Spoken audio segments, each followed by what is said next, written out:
Thanks to the wonky way that Quik divides my videos, we are going to pop in midstream on a day of errands.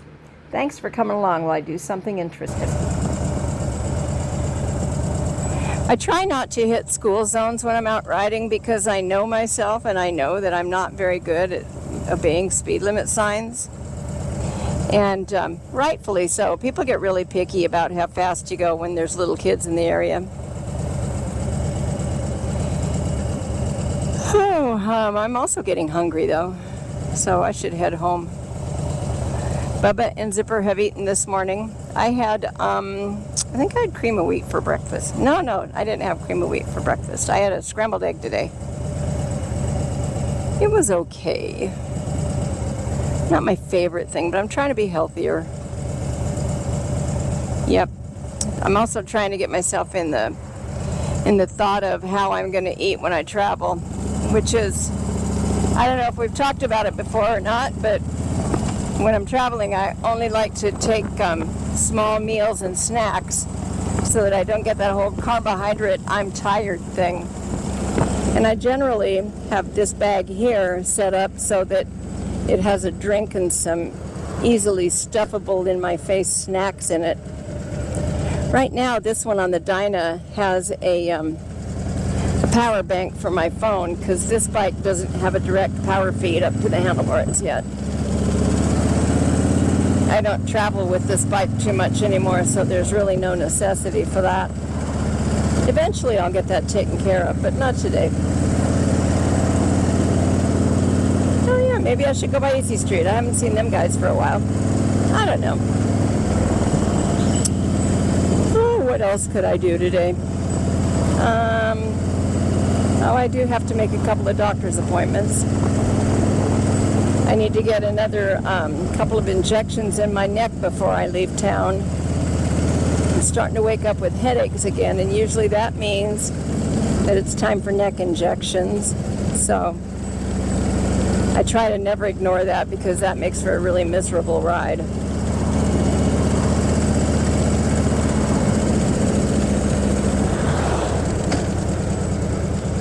Yeah, I know I've talked to you guys about that before too.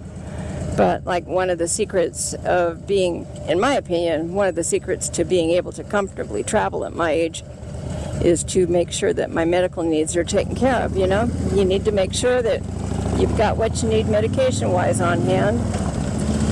And if you run out of something, you don't have to carry extra of stuff that you can buy at any old pharmacy. But you have to make sure that you have yourself a little extra bumper of your prescribed medication in case you get stopped somewhere, you know, due to mechanical failure or whatever. And so, yeah. And I always try and stay on top of that kind of stuff so that I can travel comfortably. And one of the things that I know about myself is that I need a neck injection about every 3 months or so. It doesn't bother me so much when I'm riding, but when I'm sitting with my neck down like this, it does. And so that's why it's bothering me more lately, because I've been working on books recently. Interesting little area. Crappy roads, must be Tacoma. But yeah, so that's one of the things I got to get taken care of before I leave. I've got my pets all squared away now. I've got Zipper's medication. I need to get him one more refill of his asthma meds before I go. I'm still trialing Bubba on his probiotics. I need to give them each their flea medicine. I know. The mundane things in my life that you get to hear about. I am sorry. Oh, I think there's a salvage place up here that I used to like to shop at. They had all kinds of random stuff. Yeah, that place back there, Earthwise Salvage.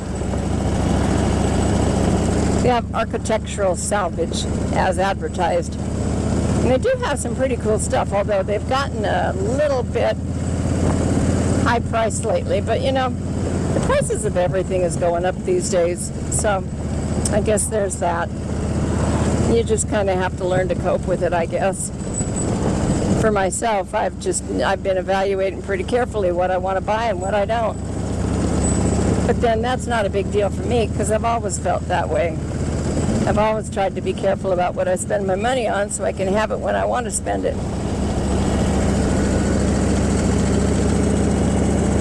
Some of these houses are really pretty, aren't they? You kind of have to feel for them, though, because you know at some point they used to have a much bigger front yard, huh? And then they probably had a bigger side yard, too, and then somebody sold it off and stuffed the little house in next door to them. I know that's what all my neighbors are doing. It's really annoying.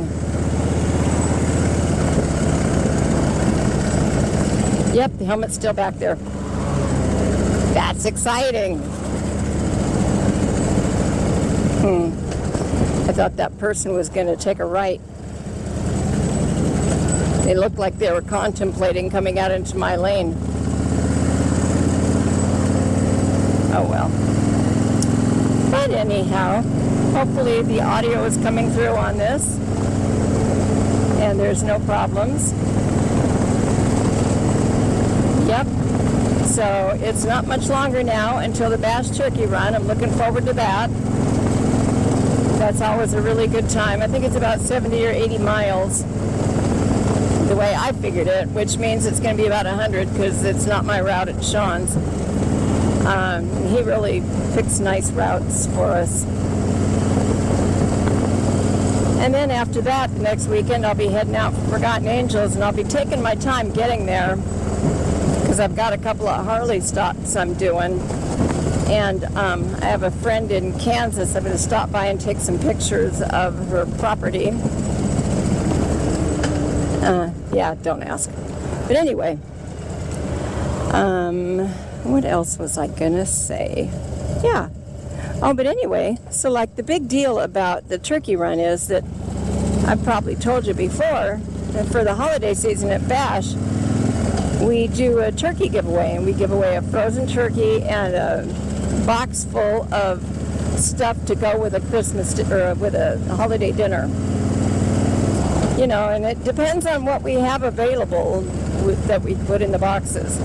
One year we had pecan pies and pumpkin pies and 5 pounds of potatoes and some onions and some gravy mix. And other years it hasn't been quite so generous, but you know, it's still more than you had at the start of the day if you don't take the trouble to go. So there's that.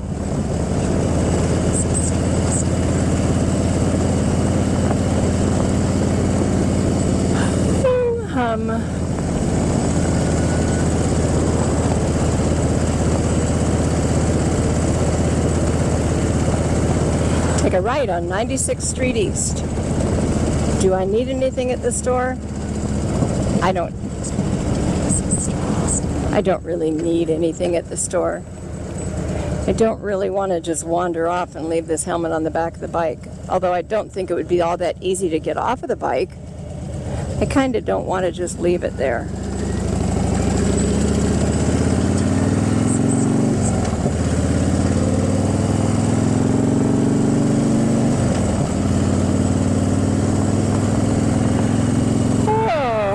So I hope you've enjoyed this, out doing my errands with me.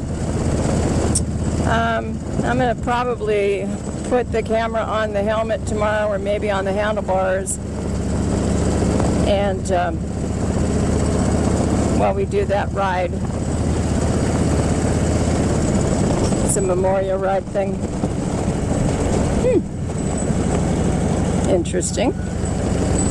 Flashy lights. I know in Texas the road crews always have blue flashing lights.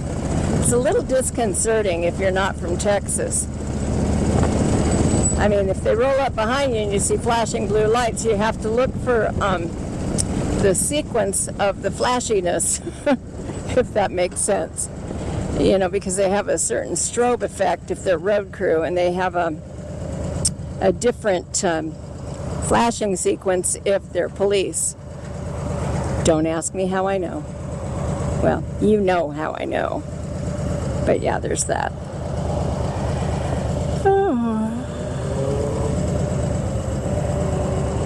And just like that, we're back on Pack Ave, and we'll be home in 5 minutes, people. I don't know that you really want to watch this, though. So, everybody, thank you for watching. Have a good day. I hope you enjoyed it. Please hit the like, leave me a comment, subscribe if you haven't yet, hit that bell, and please share with your friends. Okay? Okay. Have a good day. GoPro, stop recording. GoPro, stop recording. And just like that, it's time for my outro. In the future, we'll talk more about that helmet. Okay? Okay. Bye-bye.